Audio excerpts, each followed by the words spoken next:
A Era Vargas mudou para sempre a história do Brasil.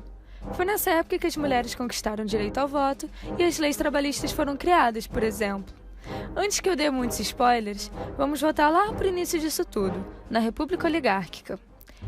Em 1926, o Brasil funcionava de acordo com a política do café com leite. Se você não se lembra, tem um vídeo aqui no canal explicando, mas, resumidamente, era um revezamento de presidentes entre São Paulo e Minas Gerais. Esse esquema funcionou perfeitamente por 36 anos, até que o presidente paulista Washington Luiz decide estragar tudo. Ele indicou como seu sucessor outro paulista, Júlio Prestes. Desse jeito, ele estava rompendo com a política do café com leite, já que, segundo a lógica, era hora de nomear um sucessor mineiro. Assim, o governador de Minas ficou boladíssimo e chamou toda a galera que estava insatisfeita para criar a Aliança Liberal. Esse partido novo contava com tenentistas, empresários, industriais, a classe média, mas principalmente os militares. Eles tinham como objetivo reformar a política e economia do país, declarando o voto secreto e implementando reformas trabalhistas. Dessa forma, eles lançaram nas eleições Getúlio Vargas concorrendo como presidente e João Pessoa como seu vice. As eleições aconteceram em março de 1930 e a chapa do paulista Júlio Prestes saiu vencedora. Tudo bem, até que em julho, João Pessoa, o vice do Getúlio Vargas, foi assassinado. O responsável pelo seu crime foi Duarte Dantas, seu adversário político, que era um advogado e jornalista apoiado pelos coronéis. O governo federal acabou como culpado por esse atentado, e a partir daí é claro que a galera da Aliança Liberal ficou empoderadíssima, criando uma rede de contatos militares para depor o Washington Luiz. Dessa forma, em 1930, eles ajudaram Getúlio Vargas a realizar um golpe de Estado, e assim se tornar o próximo presidente. Esse acontecimento ficou conhecido como Revolução de 1930 e deu início à Era Vargas. A partir daí, se iniciou o governo provisório, onde Vargas tinha o objetivo de centralizar o poder em si, com o apoio dos seus amigos tenentes, e reformar o modelo político brasileiro, para que nenhuma oligarquia encostasse no poder novamente. Para isso, ele anulou a Constituição de 1881 e simplesmente expulsou os governadores de estado, colocando no lugar a galera de sua confiança, os interventores. Beleza, e a economia? Lembra que a principal atividade econômica do Brasil era o café? Que com a crise de 29 as vendas foram para o fundo do poço? Para evitar a queda no grão, Vargas ordenou que queimasse o que fosse produzido em excesso. Foram 78 milhões de sacas, quantidade suficiente para garantir o consumo mundial do produto durante 3 anos. Acontece que ele não era tão bobo e sabia que o café já estava em decadência, por isso começou a investir pesado na industrialização, com o objetivo de substituir as importações. Ou seja, para você parar de importar dos gringos e comprar um produto industrializado BR, alimentando o mercado brasileiro ao invés de tirar o dinheiro do país. E onde está a oligarquia paulista no meio disso tudo? Eles estavam boladíssimos com Getúlio Vargas. Os paulistas tinham perdido todo o poder com a entrada do interventor, que era um militar, e não estava nem aí para os interesses da elite cafeeira. Assim, essa galera organizou vários comícios, exigindo a nomeação de um interventor paulista e civil, alguém que fosse parceiro deles. Para abafar toda essa confusão, Getúlio concede o desejo deles, criando ainda por cima um código eleitoral inovador. A partir de agora, o voto seria secreto, obrigatório e permitido a mulheres. Mas nem assim os paulistas ficaram de boa. Eles exigiam uma Constituição, já que no momento não tinha nenhuma, e novas eleições de imediato. A onda de manifestações se transformou em uma guerra civil que durou 2 meses, chamada de Revolução Constitucionalista de 1932. Eles falharam, mas pelo menos pressionaram um pouco Vargas, que a partir disso convocou novas eleições em 1933, para que formasse uma Assembleia e uma Constituição. Assim, em 1934, nasce a nova Constituição, estabelecendo o mandato presidencial de 4 anos, o alistamento obrigatório, o ensino primário gratuito e a proibição do trabalho infantil, entre várias outras medidas. Dessa forma, são realizadas eleições indiretas e Vargas é eleito legitimamente presidente do Brasil, o que dá início ao governo constitucional. Essa época foi um reflexo do que estava acontecendo na Europa, o crescimento de movimentos extremistas que eclodiram na Segunda Guerra Mundial. No caso brasileiro, esse cenário favoreceu a radicalização da política. Na extrema-direita, foi criada a Ação Integralista Brasileira, a AIB, inspirada no fascismo italiano. O fascismo foi uma ideologia autocrática que predeceu a Segunda Guerra Mundial, e se você não entende muito os seus conceitos, tem um vídeo especial aqui sobre. Assim como na Europa, os integralistas defendiam a consolidação de governo centralizado, o anticomunismo, o nacionalismo exagerado, o tradicionalismo religioso e eram contra o liberalismo. Já no outro extremo, temos a Aliança Nacional Libertadora, a ANL, grupo que tinha como inspiração o comunismo. O líder deles era o famoso Luiz Carlos Prestes. Sim, o formador da Coluna Prestes, movimento tenentista que tentou derrubar as oligarquias lá em 1920. Os principais ideais da ANL eram o combate ao fascismo, a reforma agrária, a luta contra o imperialismo e a revolução por meio da luta de classes. Vale-se ressaltar que ambos partidos usaram da violência para propagar seus ideais e que todos os regimes extremistas na história, seja de direita ou de esquerda, foram responsáveis por milhares de mortes e repressões. Por isso devemos buscar sempre o meio termo, respeitando ideias opostas e desenvolvendo diálogo. Acontece que Vargas era chegado dos integralistas e, ao perceber o crescimento da ANL, se sentiu ameaçado e criou a Lei de Segurança Nacional, meses depois fechando de vez o partido. Depois de ter seu partido fechado, Luiz Carlos Prestes se revoltou e decidiu organizar um golpe de Estado, que ficou conhecido como Intentona Comunista. Foi mais ou menos assim.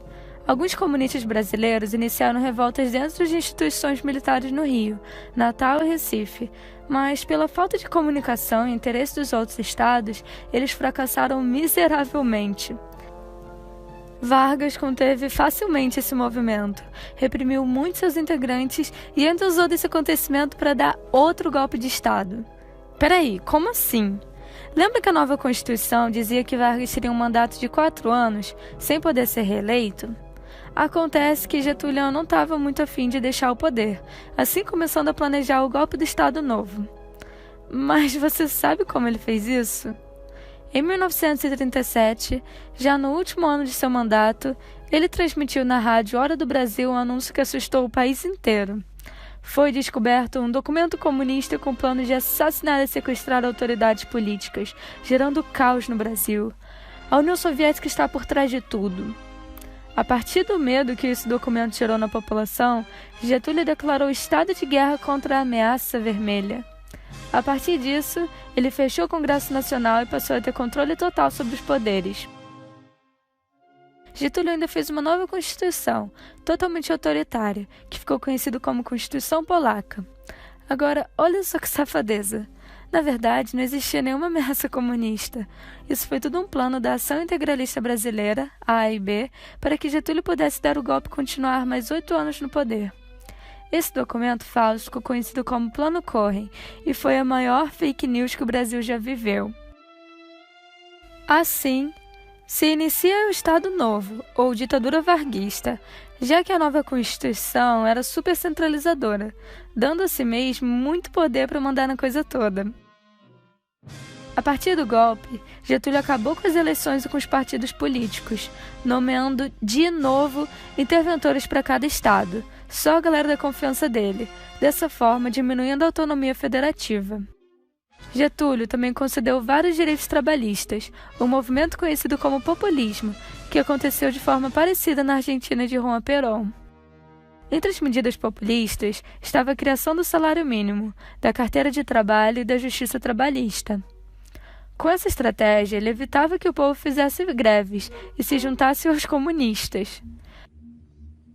Ao mesmo tempo que Getúlio tinha um vínculo forte com as classes baixas, ele garantia apoio e benefícios aos empresários e banqueiros, que enriqueciam muito no seu governo. Por isso, Vargas é chamado de pai dos pobres e mãe dos ricos. Na verdade, essa imagem de bonzinho que ele gerava era só fachada para conseguir manter seu controle. Tinha até um departamento do seu governo dedicado a cuidar disso, o Departamento de Imprensa e Propaganda, DIP. Lá eles controlavam toda a rede de informações, como jornais e rádios, para que retratassem Vargas como o líder lindo, perfeito e amigo da nação, o que, cá entre nós, já era algo muito praticado na Europa para alienar a população. Hitler, Mussolini, Stalin, por exemplo, eram os mestres do marketing. A DIP também censurava as ideias opostas ao governo e perseguia os responsáveis. O Estado Novo também ficou famoso pela intervenção do Estado na economia. Vargas estava incentivando mais ainda a industrialização, pela substituição de importações. Com dinheiro acumulado pelo café na República Oligárquica, a burguesia passou a investir mais ainda nas indústrias de base, como siderúrgicas e hidrelétricas, que dariam muito suporte para as demais indústrias que surgissem.